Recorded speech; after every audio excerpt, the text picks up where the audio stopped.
think the idea of being intentional.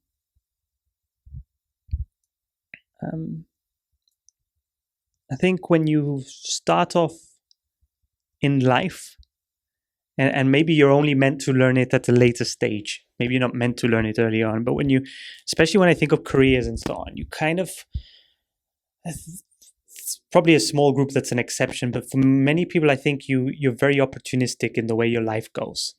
A lot of outside factors influence how you make decisions and what path you take. But when you get to a certain stage, to get satisfaction out of your career, to make better decisions, I started to realize that being intentional about what I wanted to do, about who I wanted to be, became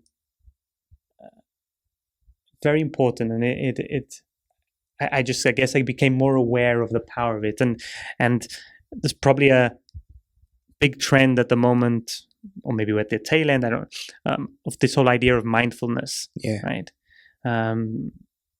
And I think it ties into that very much. But the whole idea of being conscious about things and what's going on, but then about being intentional about how you use that.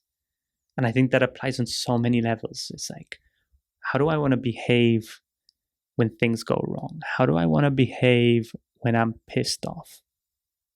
How do I want to approach certain activities? Who do I want to be down the line? What do I want to learn next? Right? And those questions, like, I have to make a choice. I have to choose what am I going to do.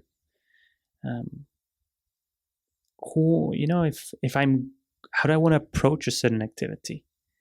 And saying, well, you know what? I'm good at numbers. I'm very analytical. Well, then how do you frame situations intentionally so that you can apply that knowledge about yourself? It's all being very conscious and very intentional about it. And I think that's been very powerful to me, not only for myself, but for my work with clients. Yeah. And if I dare say so, maybe being intentional is probably the best decision you ever made. Yeah, exactly.